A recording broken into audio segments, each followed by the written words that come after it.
Welcome to the Power of Greats. I'm your host, Matt Crane, and every single week I come to you right here on iTunes, SoundCloud, Stitcher Radio, iHeartRadio, and Pandora with one simple mission in mind. That's to help you recognize that your current situation is not your defining moment. I'm honored to have with me this week Amy Schimmtauer from Savvy, Sexy, Social, and Aftermark. And I've got to tell you, she's the creator of the YouTube show Savvy, Sexy, Social, which is a series dedicated to helping you go after the life you want. Proactive lifestyle channel that this is has amassed a community from over 179 countries whose viewers have contributed to more than 3.5 million views. Co-founder and marketer at Aftermark, Amy has helped design interactive experience through video content for clients since 2010. She's an internationally acclaimed public speaker and educator and edutainer, I should say. And she just released her very first book called Vlog Like a Boss. Yeah. Amy Schimmtauer, welcome to the Power of Great. Oh, thank you so much for having me. How are you? I'm doing phenomenal. You know,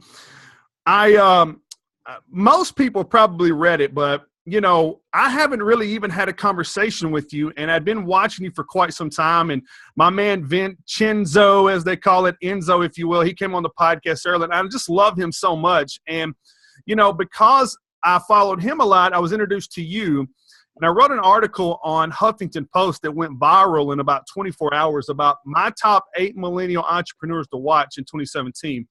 And you were there for one reason. You have always been in the forefront of video marketing. You've always been a big, sounding board cheerleader for it. Before we really get into, you know, the meat of the interview, what was it about video that you said, I'm attracted to this, I'm drawn to this, and I got to stay in front of this? Well, first, let me say, yes, that article did go viral. I mean, I was showing up to some things that I do here locally that I don't pay a lot of attention to these list posts that we see online. And every single one I'm grateful for. And I was very grateful for that one. But I walked into a room that I never thought anyone would have seen that post. And they were like, we saw you in Huffington Post. And I'm like, well, that Matt Crane, he's got some virality going on. So thank you so much for that. That was really sweet. I'll tell you very briefly a story I tell in my book about how video came to be for me. I was in a wedding. Doesn't that start everything? I was a bridesmaid in a wedding, and I just wanted to make the bride feel very special because that was the first time I'd ever been asked to be a bridesmaid in a wedding. And I don't know how I came up with it, but this was in 2007, and I came up with the idea of making a video. And that's essentially what happened. We made a video and played it for her at the rehearsal dinner. And I made that video just for her. I went around to people that we knew, recorded well wishes, and it just totally shocked her. She just couldn't believe anyone took the time out of their day to wish her well, much less me stitch together a video about it. So it was just a beautiful moment, but it wasn't just that. It was everyone in the room was so just emotional over this video. And I thought that's so interesting because some people don't even know all the people that are in this video or don't know the inside jokes that we're telling or whatever it is. But I made something for one person, and all of these people thought it was so cool. And I thought, that's interesting. Video storytelling, making something for one and affecting the many. And that's really what got me hooked. I thought, how can I do that with anything and everything? If I can make a video about this, I can make a video about anything. And that's how I discovered YouTube. I simply was looking for a tool to be able to share a video other than burning a DVD, which is what I had to do for that wedding. And I just found YouTube that way. I started to learn about other creators, and that's what got me on board. I've been vlogging much longer than I've been in business or thinking about marketing strategies. I used to think marketing was a dirty word, but I ended up finding out that I knew quite a bit about it as the social media movement started happening in the 2009 and 10 time. And that's what got me started on a side hustle and therefore this business. And when I started this business, I said, how am I going to stand out as a social media marketer in 2011? Well, why don't I use the one thing I've got going for me, which is video storytelling? And it turned out to be a very handy thing that I had already practiced and brushed up on, because now in 2017, it's again the year of video, as it's been for the last 4 years, and it's become more important than ever. So it's an incredible opportunity for me that's the medium I chose, because it's very important today. I love that story because here's the funny thing. Like everything starts with a story, a journey, a business, a job, or an introduction. And, for me, one of the other questions that I have is that, it took you starting that video, right? You had the mindset, I know I want to do something special. I kind of want to go outside the box a little bit, but yet you started it. So why do you think there's still those people sitting out there knowing that video's there, knowing that they respond personally to video? What do you think is holding so many people back from creating their first video? Oh, there's so many reasons. There are so many reasons. And we can go deep, but let's start with the ones that we put on the surface before we get to the deep ones. Like the first question I get is about gear. Well, I don't have the right camera. I don't know. All the cameras, my company is very prestigious and I need a camera that represents me and I need editing and frills and all this stuff. And so gear holds a lot of people back.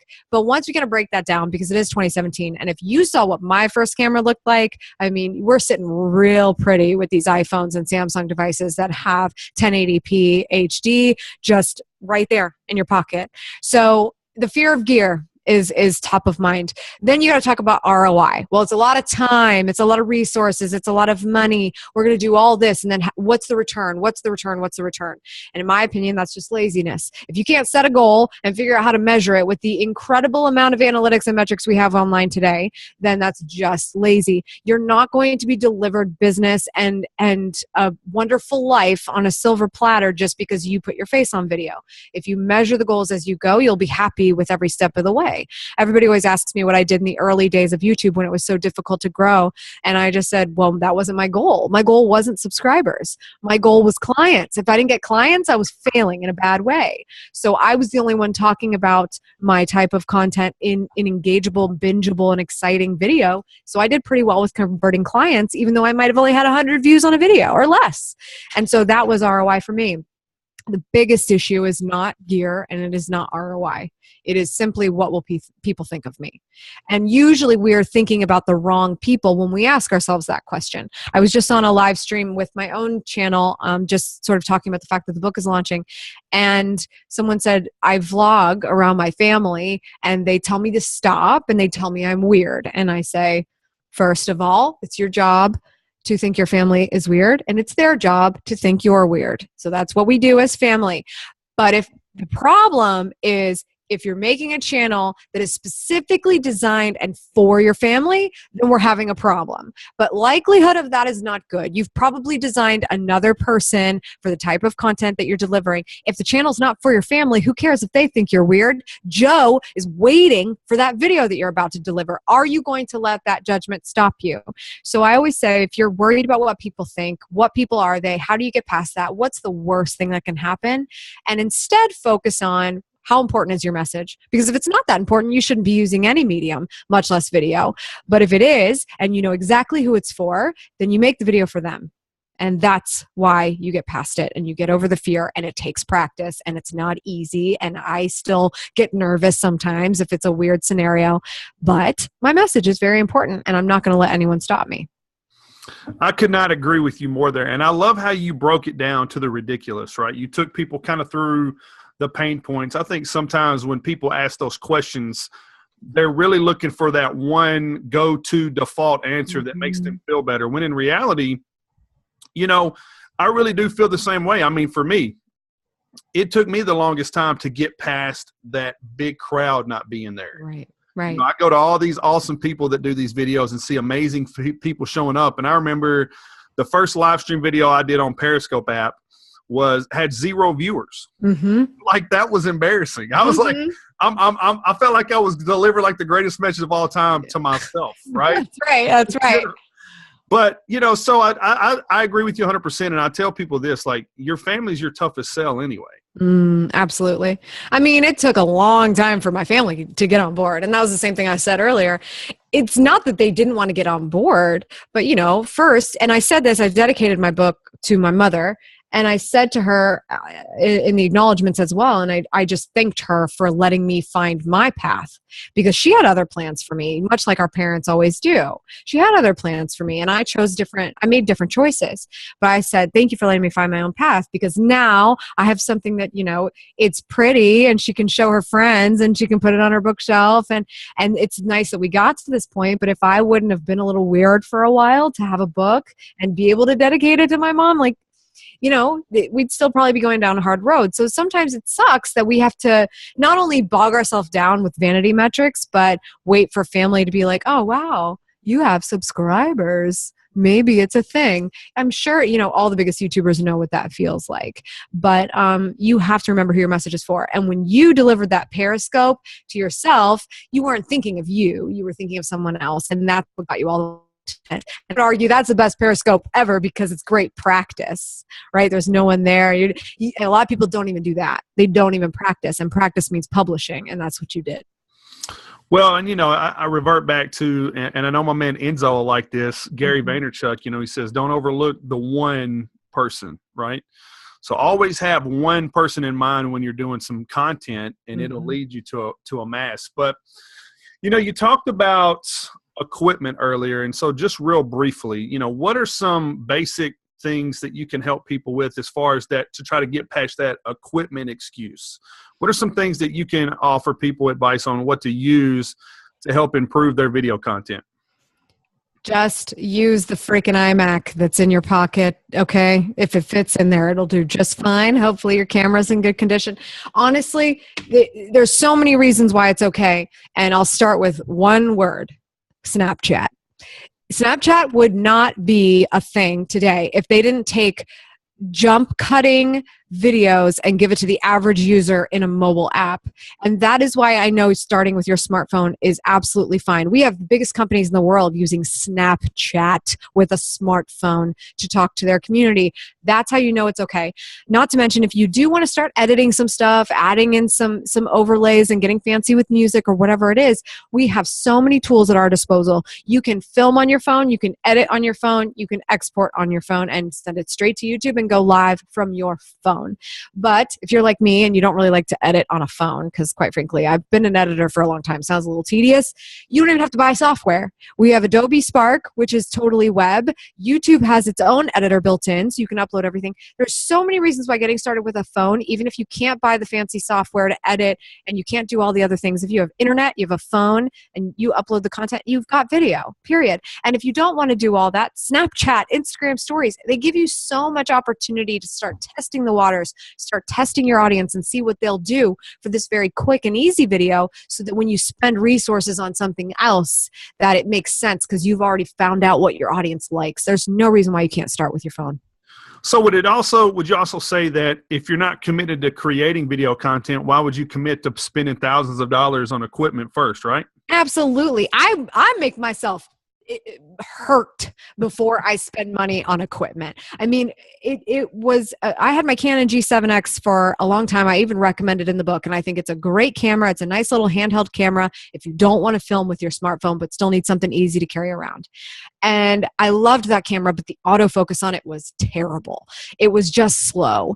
And some of that has to do with the model of the camera, but I waited until I was doing this 30-day video challenge for myself to promote the book this month.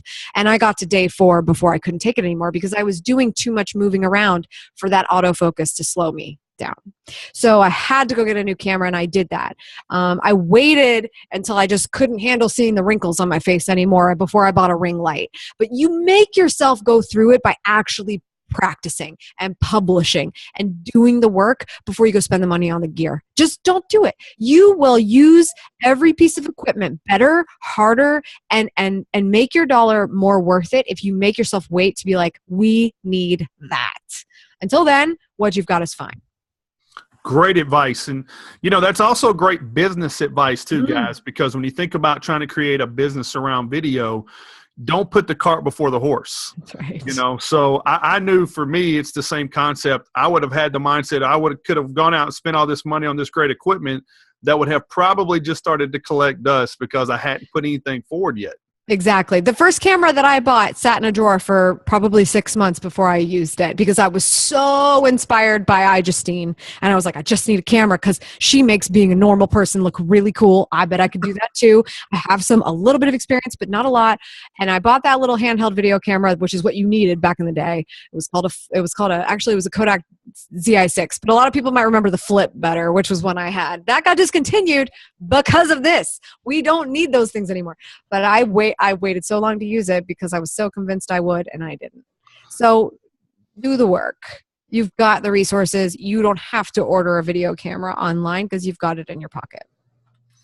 Love that. Such simple, practical advice. You know, guys, at the end of the day, you don't have to create such a complexity in your mind on how to do these things. And what Amy does such a great job of, if you haven't already, you got to get over to YouTube. Savvy Sexy Social on YouTube. You've got to subscribe to her channel because you literally get like the day in the life of, right? You know, I mean, and it's so practical what she does that you almost walk away going, holy cow, I should have been doing this for so long. So anyway, definitely want to get over to YouTube once again, Savvy Sexy Social, and you want to subscribe. Don't just go over there and watch, but subscribe because she drops some serious information on there.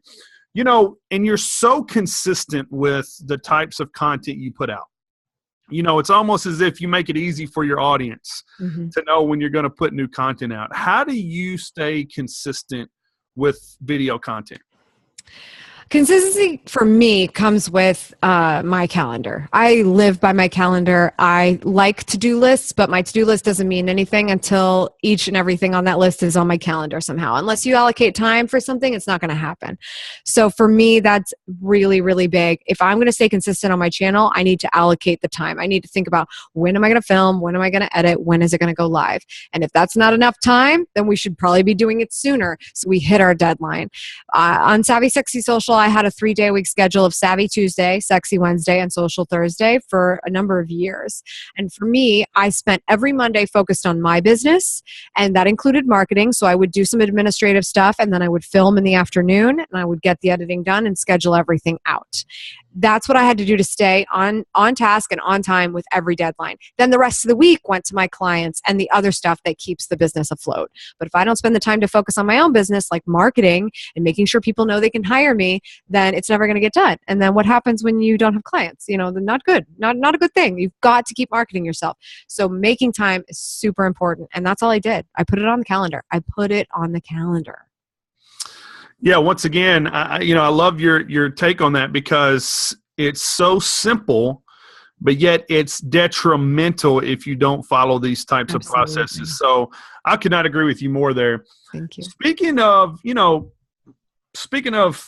vlog like a boss, okay? Now, my real question is going to be, why did you write the book? But before I get there, I feel that there's still people who don't understand what exactly a vlog is. Sure. So can you kind of break that down for us? Absolutely. So I talk about this in the first chapter because it was really important to me. The upside of the word vlog right now is it's going through that period of acceptance that the word blog went through a number of years ago. There was a time when a business was like, we don't have a blog. We are too big for that. The kids have the blogs. We don't have a blog. But now we see like, oh, we're kids too. We're relatable. We have a blog. I think the same thing is happening with the word vlog. It's becoming more mainstream. People are finding out what it is. And there's a lot of amazing advocates in the community that are making that happen. But it's also sort of being put into a little corner of what it actually is. So I will give you my definition. And it really goes back to the word blog. A blog is simply value that you provide. That does not mean someone knows who you are necessarily. You don't require anything of them in order to provide that value. You simply help people in the form of a web page on your website, and specifically an area of your website that is updated chronologically. And the reason why that exists is so that your website is continuing to be pulled by Google and it's updated. That web blog, which is where the word blog comes from, is value that you provide.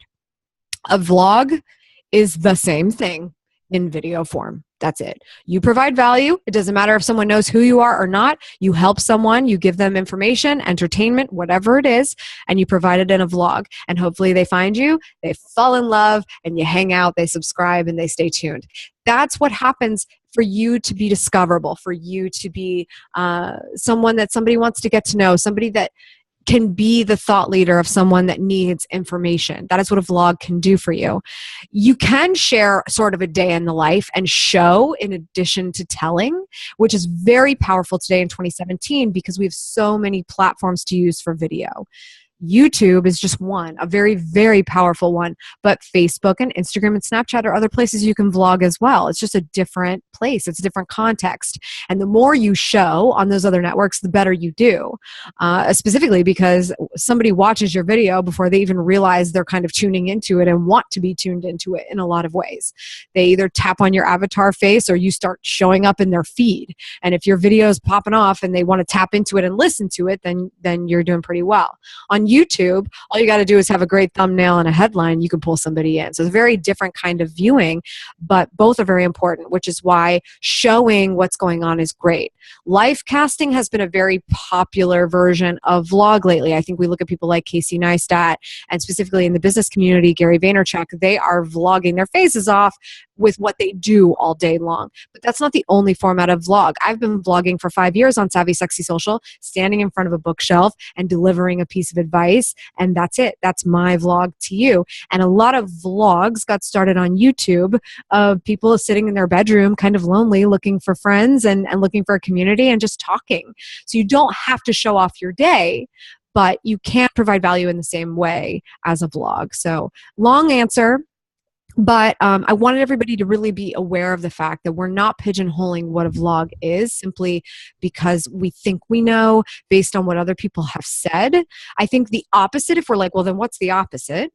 If you're going to feature your product or sell something or say you can only watch this video if you've done this, pay money, put your email in, etc., you're talking about a different form of video marketing. There's a higher barrier to entry. So there's a change up there in the approachability and the discoverability of the content. Okay, so I'm going to add another question in here, and I know your time's limited, so thank you so very much for really spending some quality time with us and our audience once again right here on iTunes, SoundCloud, Stitcher Radio. You know, you're listening to Amy Schimmtauer right here with Savvy Sexy Social. Vlog like a boss, right? So let's say that I have a website where I'm writing a blog, but I haven't put a lot of video content out or a lot of vlogging, so to speak. Mm-hmm. Would you say that that's something that I would also want to incorporate in addition to a blog? Absolutely. I mean, if for no other reason than your website is 53 times more likely to be on the front page of Google because there's a video embedded in a page. It doesn't even have to be YouTube for that to work out for you. It could be another platform if you want. Google, of course, likes YouTube very much and is going to favor you for that. But Google also likes YouTube views on YouTube. So there's a million different ways to think about this. But yes, let's say, I got a great repurposing question earlier. Let's say you have a blog post that's done extraordinarily well in written form. Maybe there's a question that was generated from that blog post or another tangent that can sort of be gone off on because of that blog post that you know your audience is super engaged in because that's why the blog post did well. Maybe that's an opportunity for you to get on camera and have an extended conversation about this.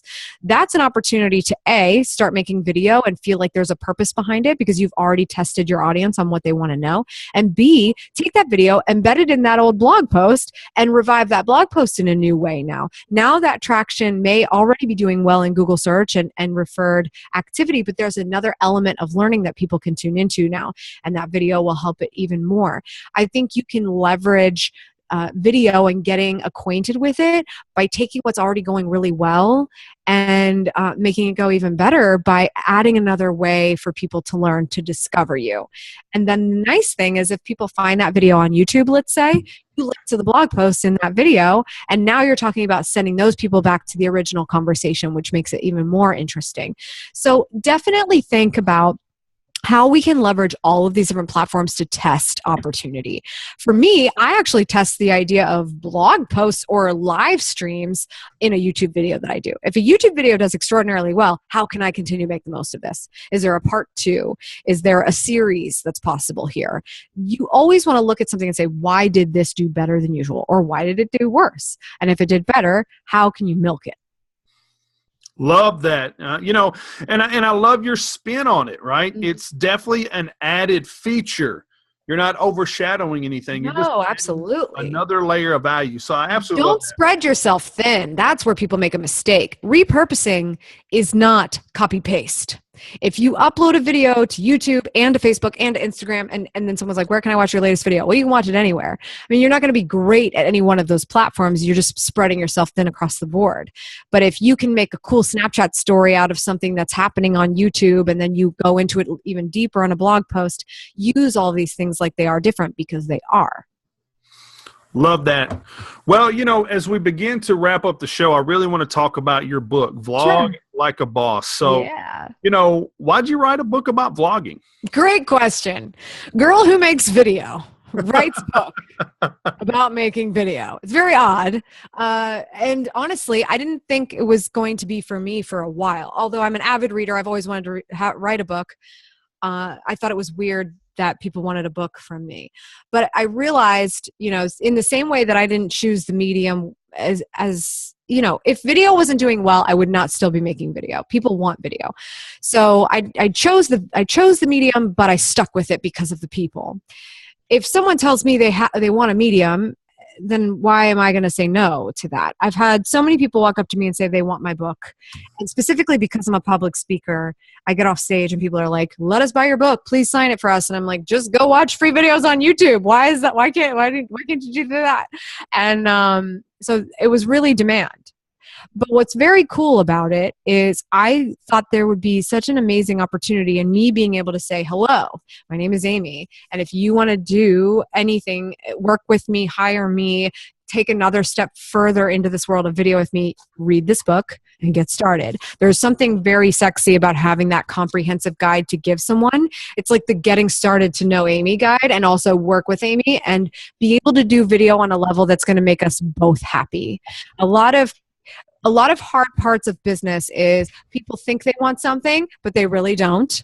So they hire you or they want to work with you on video, but instead of vlogging, they make commercials. And then that's frustrating because I feel like there's an education that should have gone into that I could have done better.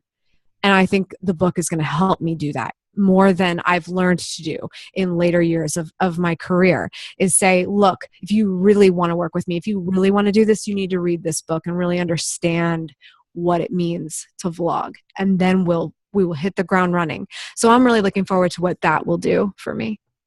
Awesome. So where can people go to purchase their copy of Vlog Like a Boss? You can just go straight to vloglikeaboss.com. The links to Amazon and everything are there. But the biggest thing is, I could just send you to Amazon. I bring value like crazy. I just feel like it's my job. So even though I wrote a book for you, I wanted to do so much more than that. So I created a bonus around chapter 7, which is probably a really incredible chapter for everyone because it talks about my authority video formula and how you can make the best video possible no matter how much experience you have every single time. And I wanted to make sure that I did a mini video course on that as well. So you will get that bonus video course if you go to vloglikeaboss.com and find out how to order the book and also get the bonus. Love that. So once again, everybody, you got to get over to vloglikeaboss.com because you want to take advantage of all the amazing extras that Amy's going to put out there. But more importantly, I want to tell you guys, you got to get over to savvysexysocial.com. You got to get over to aftermark.com. But more importantly, you need to follow Amy Schimmtauer on social media at Smidtastic. But you also need to get to YouTube. So that's youtube.com/savvysexysocial. Well, there you have it, ladies and gentlemen. Amy Schimmtauer came to the Power of Great as the new triple threat YouTuber, speaker, and author, and she delivered the goods. Yay! I'll leave you with this every week. Success is not measured by what you step out of, rather by what you are truly committed to step into. And I thank you each and every week for allowing me to be your host right here on the Power of Great.